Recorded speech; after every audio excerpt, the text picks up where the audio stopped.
কৃষ্ণ, আজকে শুনুন গর্গ সংহিতায় একাদশী মাহাত্ম্য সম্বন্ধে কি বলা হয়েছে। দেবর্ষি নারদ রাজা বহুলাশ্বকে বললেন, হে মিথিলেশ্বর, সর্বপাপহর ও মঙ্গলের আলয়ের স্বরূপ যজ্ঞসীতা গোপীদের কথা শ্রবণ করো। দক্ষিণ ভারতে উশিনর নামে একটি প্রসিদ্ধ স্থান ছিল। সেখানে বহু গোধন সম্পন্ন এক গোপ বসবাস করত। এক সময় 10 বছর ধরে সেখানে বাড়ি বর্ষণ হয়নি। গোপ তাতে ব্যাকুল হয়ে অনাবৃষ্টির ভয়ে আত্মীয় পরিজন ও গোধনসহ ব্রজমণ্ডলে আগমন করেন। তারা নন্দরাজের সাহায্যে মনোরম যমুনার নিকটবর্তী বৃন্দাবনে বাস করতেন। গোপের বহু কন্যা ছিল। তারা পূর্বে যজ্ঞাসীতা ছিলেন। কন্যাগণের শরীর ছিল দিব্যাতিদৈব্য যৌবন সম্পন্ন। একদিন পরম সুন্দর শ্রীকৃষ্ণকে দেখে তারা বিমোহিত হন। কিভাবে কৃষ্ণকে প্রসন্ন করা যায় তা জানবার জন্য তারা শ্রীরাধার কাছে গমন করেন। গোপীগণ বললেন, হে বিষভানু নন্দিনী রাধে, শ্রীকৃষ্ণকে প্রসন্ন করবার কোনো শুভব্রত বিষয় আমাদের উপদেশ করো। দেবতাদেরও দুর্লভ যশোদানন্দন কৃষ্ণ তোমারই অধীন। হে রাধে, তুমি জগৎমোহন মোহিনী ও সর্বশাস্ত্রে সুনিপুণ। বৃষভানু নন্দিনী বললেন, শ্রীকৃষ্ণের প্রসন্নতা বিধানের জন্য তোমরা পবিত্রা একাদশী ব্রত করো।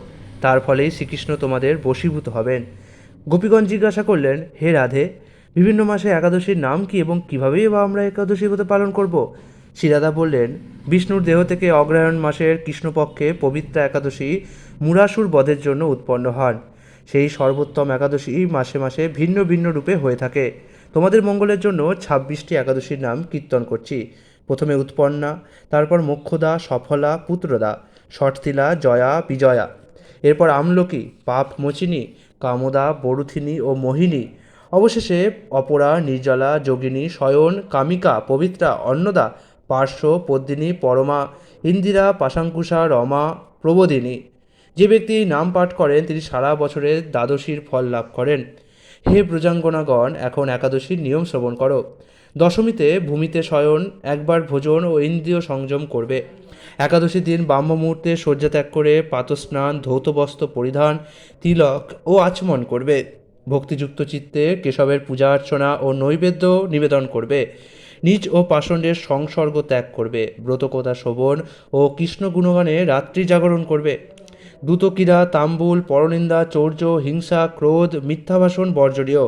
দ্বাদশী দিনে দশমীর নিয়ম পালনীয়। গোপীগণ বললেন, হে মহাপ্রজ্ঞে, এই ব্রতের কাল ও মাহাত্ম্য আমাদের কাছে বর্ণনা করুন। শ্রীরাধে বললেন, দশমী যদি 55 দণ্ড হয় তবে তার পরের দিনের একাদশী ত্যাগ করে দ্বাদশীতে উপবাস করবে। যদি একাদশী বর্ধমানা হয় তবে পরের দিনে উপবাস কর্তব্য। দ্বাদশী বর্ধমানা হলে সেদিনই উপবাস করতে হবে। হে গোপীগণ, সমস্ত যজ্ঞের ফল একাদশীর ব্রত পালনেই লাভ হয়ে থাকে। মেরু পর্বত তুল্য পাপরাশিও একাদশীর প্রভাবে বিনষ্ট হয়। এই ব্রতে সকল তীর্থ ও তপস্যার ফল পাওয়া যায়। পূর্বপুরুষদের কল্যাণ সাধন ও শ্রীহরির প্রীতি সাধনে পবিত্র একাদশীর সমান ব্রত আর জগতে নেই। পূর্বে মেধাবী মুনি, মহারাজ অম্বরীশ আদি বহু ব্যক্তি এই একাদশী ব্রত পালন করে বৈকুণ্ঠ লাভ করেছেন। নারদ বললেন, হে রাজন, যজ্ঞাসীতা গোপীগণ শ্রীরাধার মুখে এসব কথা শুনে কৃষ্ণপ্রাপ্তির জন্য যথাবিধি একাদশী ব্রত করেন। তাদের একাদশীর ব্রতর ফলে স্বয়ং শ্রীহরি প্রসন্ন হয়ে অগ্রহায়ণ মাসের পূর্ণিমায় তাদের সাথে রাসলীলা করেছিলেন। হরে কৃষ্ণ।